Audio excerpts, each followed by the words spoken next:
Nous sommes réunis aujourd'hui pour parler du livre de Judith Van Nystendel, La jeune fille et le nègre, le volume 2, qui est en sélection pour le meilleur livre de l'année, pour le festival d'Angoulême 2010.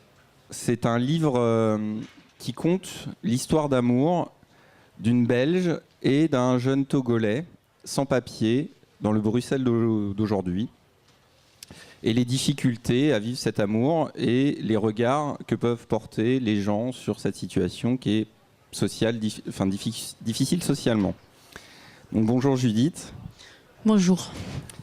Est-ce que tu peux nous rappeler, c'était pour le volume 1, l'origine de ce projet? Comment est né ce projet? Il est né parce que mon père, qui est un écrivain belge, a écrit une histoire sur ce thème-là. Et il l'a écrite parce que moi, j'ai eu une relation avec un Togolais. Et lui, il a vécu en tant que père. Et il a repris cette histoire. Il en a fait une fiction. Et moi, j'ai repris son histoire.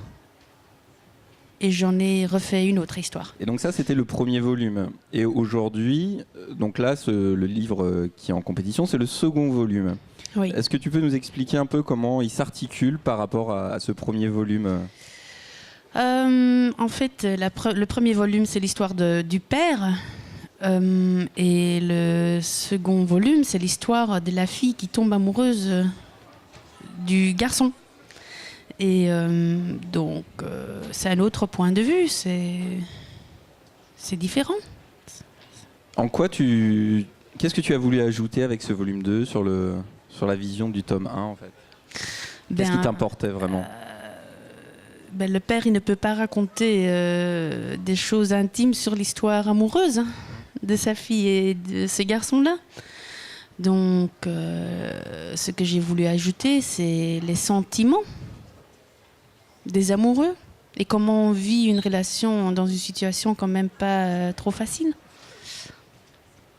Alors, c'est intéressant parce que justement, le premier volume, il avait une dimension politique, oui, quand même, assez oui. forte, je pense, qui était peut-être la volonté de votre père.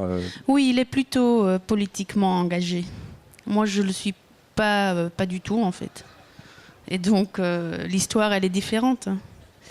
Moi, j'ai raconté une histoire plutôt personnelle qui pourrait se passer entre deux Belges, par exemple, quoique les circonstances sont différentes. Et l'histoire du père, c'est vrai, elle est plus politique, plus littéraire aussi, je pense. Plus racontée avec des mots. Alors que dans le deuxième tome, je raconte plutôt avec les images. Donc c'est quand même une approche différente. Justement, le dessin, effectivement, il a beaucoup évolué dans le volume 2. Oui.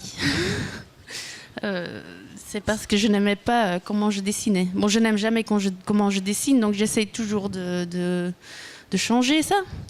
Et comme il y a 2 ans entre le premier tome et le deuxième tome, ça a dû changer. Et j'ai aussi... Pour moi, c'est peut-être pas le dessin qui a changé le plus, c'est le style de raconter, la façon de raconter l'histoire. On voit très bien dans le premier tome que c'est une adaptation d'un texte. Or que dans le deuxième tome, j'ai raconté comme je raconterais moi-même directement en forme de BD. Donc j'ai vu, je ne l'ai pas fait exprès, mais j'ai vu que c'est une façon très différente de raconter, avec beaucoup de silence, beaucoup de visuels. Donc, il y a une véritable liberté qui apparaît dans le trait. Oui, mais ça c'est parce que j'ai fait plus de dessins, c'est fait au pinceau, et parce que je maîtrisais mieux le pinceau. Parce que le premier tome, j'ai dessiné au pinceau, mais je ne savais pas encore très bien dessiner au pinceau. Et donc, je me suis donné de la peine pour maîtriser cette technique. Alors, ouais, non, mais ça se sent. Il y a une véritable. C'est un livre d'émancipation, je pense, du regard paternel, mais ça se sent aussi dans le trait. Et justement, à propos, moi j'y vois une émancipation, mais c'est mon point de vue. J'ai lu dans une interview de vous, vous disiez que vous saviez précisément les sentiments que vous vouliez apporter ou poser dans ce livre. Alors est-ce que vous pouvez nous en parler justement? Qu'est-ce qui était important pour vous de mettre en avant? Dans le deuxième tome, oui, dans le deuxième livre, j'ai voulu être pas politique, consciemment pas politique, et de raconter une histoire humaine. Passionnelle même. Passionnelle, une histoire d'une rencontre entre deux personnages qui je pense qu'ils s'aiment, mais qui ne sont pas aidés par les circonstances. Quoique, bon, ici, les circonstances sont politiques. Mais j'ai surtout vouloir montrer l'histoire d'amour, l'histoire de comment peuvent s'aimer deux personnes et comment, même si on s'aime, ça peut échouer, ça peut ne pas marcher, même s'il n'y a pas question qu'il n'y a pas d'amour. Et c'est surtout ça que j'ai voulu montrer, et peut-être aussi la réflexion que fait la fille, Sophie, qui quand même est âgée de 10 ans. Comment elle fait l'analyse après? Parce que dans l'instant même, elle n'a pas très bien compris ce qui se passait. Oui, tout à fait. Et d'ailleurs, la rencontre avec Abou oui. est vue à hauteur d'enfant. Au début, oui. Et on voit pas l'embrassade, mais on voit juste la réaction sur le visage. Oui, oui. C'était important pour vous de donner cette perspective Mais en fait, au début, il n'y avait pas cette perspective-là. J'étais en train de raconter l'histoire simplement comme ça. Mais ça manquait justement cette réflexion-là de Sophie même sur l'histoire. Donc j'étais bloquée parce que je ne voyais pas comment je pouvais introduire cela. Et j'étais dans un café à Amsterdam, je me rappelle très bien, et que j'étais avec mon éditrice, Ogenblik, et que je lui disais, je ne sais pas comment je vais résoudre ce truc-là, parce que je ne sais pas comment je peux ajouter ça. Et puis on a inventé ensemble le personnage de la petite Hélène. Elle s'appelle Babette en français. Ouais. Oui, en irlandais, elle s'appelle Hélène. Leentje. Qui permet en fait beaucoup de choses. Ça permet une nouvelle rencontre avec Abou. Ça permet de se poser des questions très naïves, hein, des questions très bêtes que en fait tout le monde se pose mais peut-être n'ose pas exprimer. Permet à Sophie de devoir revivre son passé, de recomprendre son passé. Donc ça permet beaucoup de choses. Ça permet aussi de voir que Sophie, elle n'en est pas restée là, qu'elle a quand même vécu une vie très différente de ce qu'on pense dans le premier tome. Donc c'est une très simple solution technique, mais qui permet beaucoup de choses. Alors justement, vous venez de dire quelque chose qui m'intéresse moi beaucoup. Comment on met en scène sa propre vie? C'est pas ma vie. Ouais. C'est pas ma vie, il faut être très clair là-dessus. Tout le monde pense que c'est autobiographique, c'est pas autobiographique. Je sais bien, c'est pour ça que je vous dis comment on la met en scène, comment on la réécrit. Quoi, voilà, c'est une réécriture de ce que j'ai vécu. L'astuce de la petite fille, par exemple, c'était un exemple très parlant. Mais j'ai une fille. Hein. J'ai une fille, hein, mais j'ai jamais raconté cette histoire à ma fille, parce qu'on n'a jamais rencontré ce mec dans la rue, parce qu'il n'habite pas le même quartier. Mais comment on le fait? Ça, c'est une question très difficile. Ce que moi j'ai fait pour ces deux livres-là, parce que je n'ai pas de projet pour encore réécrire une autre partie de ma vie. Mais ce que j'ai essayé de faire, c'est de revivre ces sentiments et d'inventer en fait l'histoire qui va avec. Parce que l'histoire, elle n'est pas du tout correcte objectivement, je pense. Je veux dire, de ce que moi j'ai vécu exactement. Mais les sentiments, ils sont tous. Donc tous les sentiments, ce que moi j'ai ressenti sont là. mais dans des scènes complètement fictives.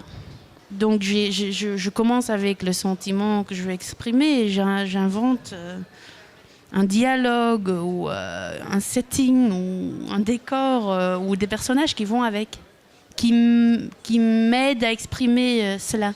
En quoi la bande dessinée, justement, elle vous aide à repartir sur ces émotions-là? Est-ce que ça passe nécessairement par le dessin? Non, non. Pas nécessairement. En fait, j'ai commencé la bande dessinée très tard. Bon, très tard. Maintenant, je trouve que j'étais jeune, mais j'avais 27 ans ou 26 ans à peu près quand j'ai commencé les études de BD. Et je les ai commencées parce que mon copain, dans le temps-là, il m'a dit pourquoi tu ne t'inscris pas à Saint-Luc pour faire de la BD? Je n'avais jamais eu ça dans la tête. Je n'achetais pas des BD, je ne lisais pas trop des BD. Mais lui il m'a dit, bon, pourquoi tu n'essayes pas ça? Parce que j'étais à la recherche un peu. Et j'aimais dessiner et j'aimais beaucoup raconter. Et en fait, pendant les cours que j'ai suivis, j'ai vu qu'en fait, la BD, ça touche à deux désirs très fondamentaux chez moi, c'est de raconter des histoires. J'adore, c'est une façon aussi de faire face au monde. Moi, c'est pour ça que je ne suis pas très politique, parce que la politique, ça donne des idées très claires. Or qu'une histoire, ça peut s'interpréter de plusieurs façons et ça donne une vision beaucoup plus complète, je trouve, sur le monde. Et j'adore dessiner. J'adore ça. Et je me suis toujours exprimée en dessinant. Donc ça rejoint vraiment ces deux trucs-là. Et pour moi, c'est un truc très naturel. Ça va de soi qu'on s'exprime en parlant, en écrivant et en dessinant en même temps. Donc il n'y a pas un qui est plus important que l'autre. Je voulais vous poser aussi la question du rapport à la littérature, parce que j'imagine vous vous l'êtes posé dans ce premier livre qui adaptait, et désormais vous êtes dans l'écriture de bande dessinée pure. Qu'est-ce qui pour vous fait cette caractéristique de la bande dessinée? Qu'est-ce qui fait que ce n'est pas un roman? Qu'est-ce que ça vous apporte à vous? Oui, parce que vraiment vous êtes libéré dans le deuxième en vous écartant de l'objet littéraire. Oui. Parfois j'essaie d'écrire des textes et je vois que automatiquement il y a quelques trucs que je commence à dessiner. J'ai ça aussi même pendant des réunions ou quand je parle avec des amis, que j'ai besoin du dessin ajouté aux mots pour pouvoir m'exprimer. Donc pour moi, le rapport entre le dessin et le texte, il ajoute une possibilité de raconter des choses qu'on ne retrouve pas. Oui, c'est une richesse pour moi. Si je devrais seulement m'exprimer en dessin, ça ne marcherait pas. Si je devrais m'exprimer seulement en texte ou en littérature pure, il me manquerait une technique pour m'exprimer complètement. Et je pense que chacun est différent. Par exemple, mon père, il est écrivain, il ne sait pas dessiner, il n'a pas besoin du dessin pour s'exprimer. Et moi, j'en ai besoin, mais j'ai aussi besoin des mots, j'ai besoin des deux. C'est l'ensemble. Merci beaucoup. De rien. Voilà, donc merci à tous et à toutes. Nous étions réunis pour parler de La Jeune Fille et le Nègre volume 2 en compétition pour le Grand Prix du meilleur album pour le Festival d'Angoulême 2010. Merci à tous.